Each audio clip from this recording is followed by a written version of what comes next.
If anyone knows how easy it is to fall off your vorse, it's me.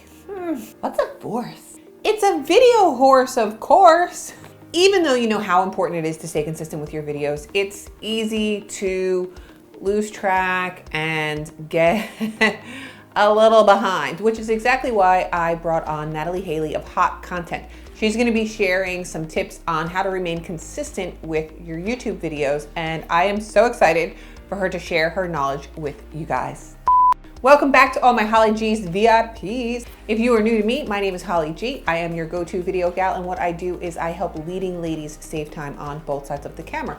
And I do this by teaching them the skills they need to create not just video, but business cinema, which is video with a plan, a purpose, system, and strategy. Not just willy-nilly video, but creating videos that actually move your business forward. Now make sure to stay tuned all the way to the end. Natalie has some awesome free downloads for you that are gonna help you stay on track. So take it away, Natalie. Hi Holly, thank you so much for having me on your channel. I'm really excited to be here and share with you all 5 ways you can get super consistent with your YouTube content. We all know that being consistent with our YouTube content is crucial for growing our audience and for keeping the YouTube algorithm happy.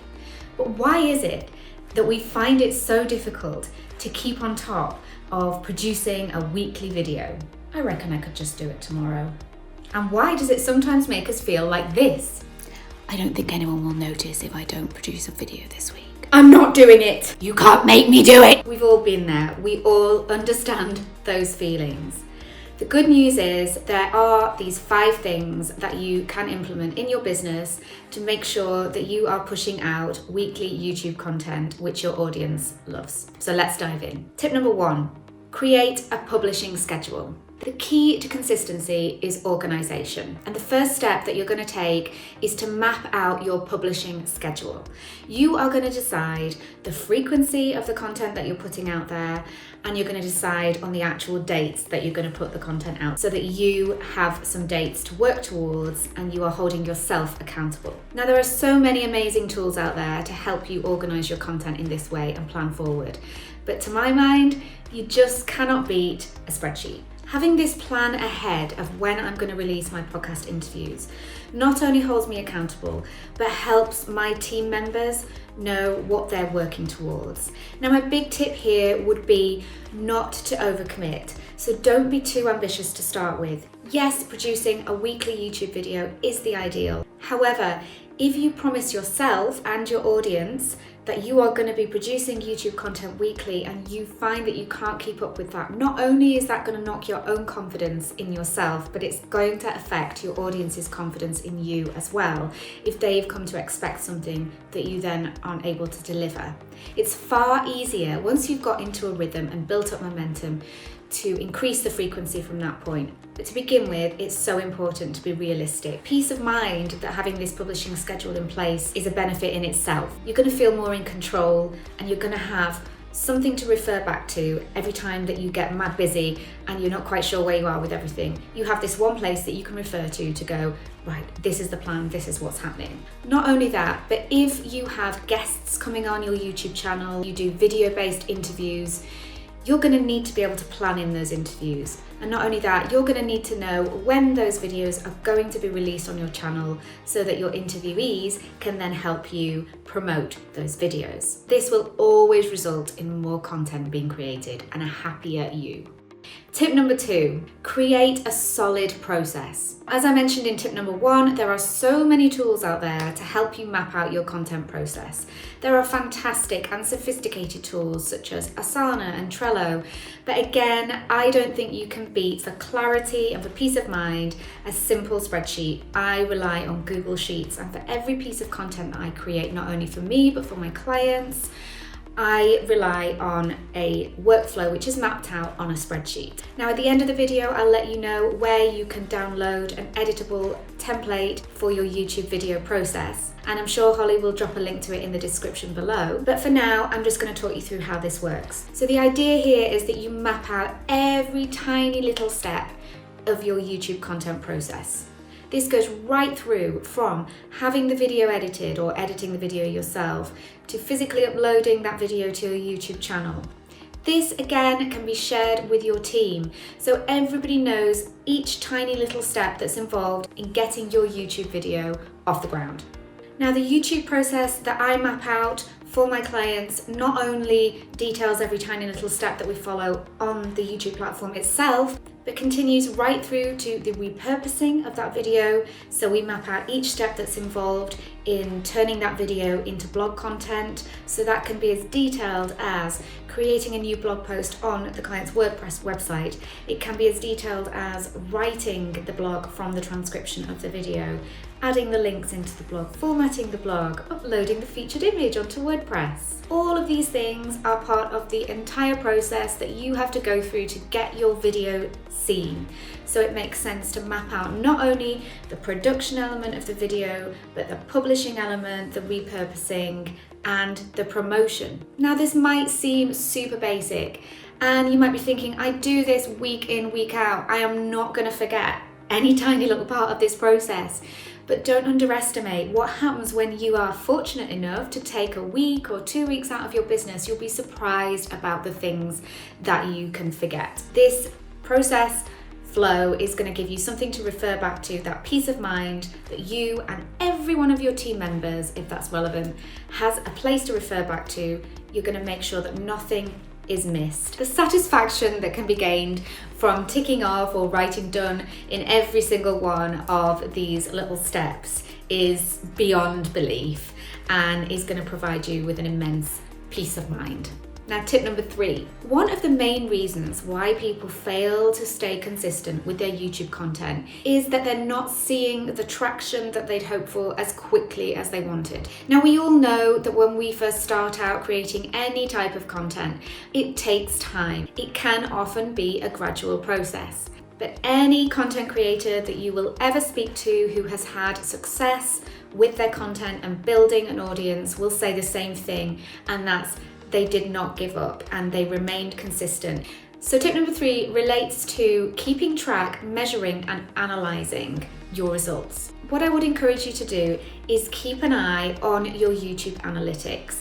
Not just your YouTube analytics though, the number of views that you're getting on your blog posts which have been repurposed from your videos, the number of emails that you get back in response to emails that you've broadcasted to your list with your new video. Keeping an eye on your analytics, even if you can see things gradually moving upwards, it's going to keep you motivated and encouraged that things are happening, views are increasing, subscriber numbers are increasing. And providing that you have the right calls to action, the right content upgrades, that you're driving people into a funnel, then I have no doubt that you will see more leads over time, which is going to motivate you even more.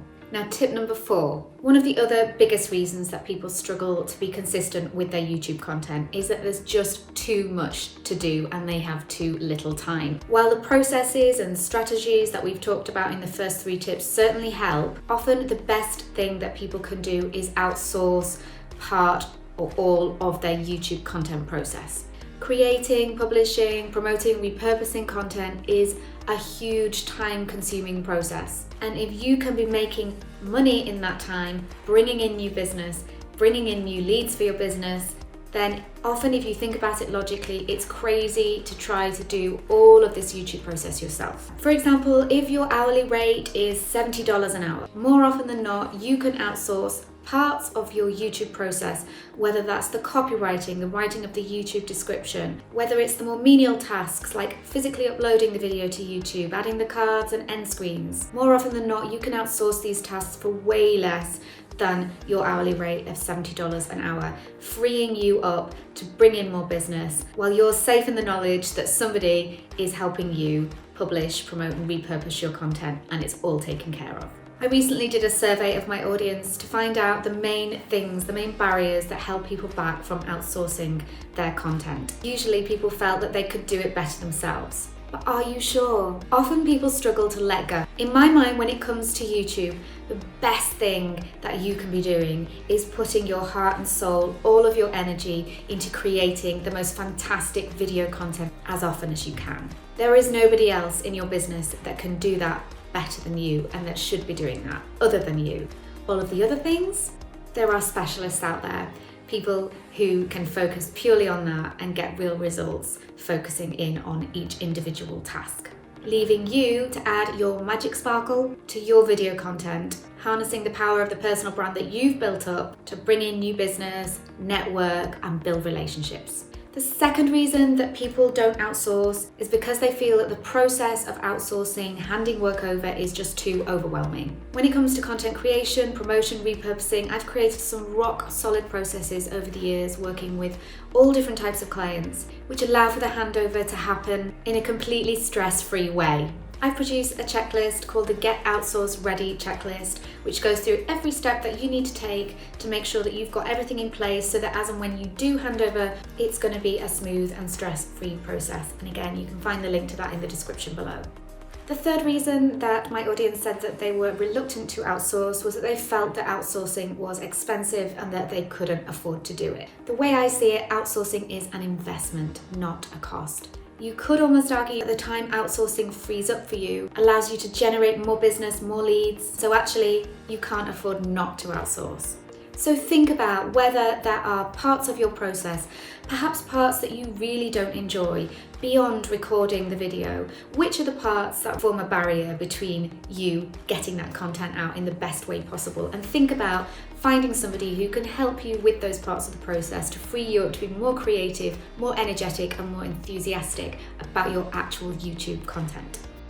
My fifth and final tip when it comes to getting consistent with your YouTube content is to repurpose. Now, one other key reason that people fail to keep consistent with their YouTube content is that they feel that they can't keep up with creating fresh, new content ideas that are ready to share, or they simply get stuck for ideas. Repurposing of your video means you've got more content to share, created in less time. Therefore, you're more likely to stay on track, getting content out there consistently. For example, a lot of my clients produce a blog from their video content. They might share their video on YouTube on a Monday, but it might not be until the Friday that they release the blog onto their website. This is giving you 2 content and 2 promotional opportunities from one original piece of YouTube content. Also think about the ways that you're sharing your videos across social media. Think about how you can mix things up a little bit beyond just sharing a post with a link off to YouTube from each social platform to your YouTube video. Think about creating micro pieces of content from your initial YouTube video, maybe a nugget of information, short under 60-second clips which can be shared across Instagram or on Twitter. Or if it's right for you and your brand, why not share a bloopers video which shows the outtakes from each of the video that you've created? Just waiting for the decorators to stop talking.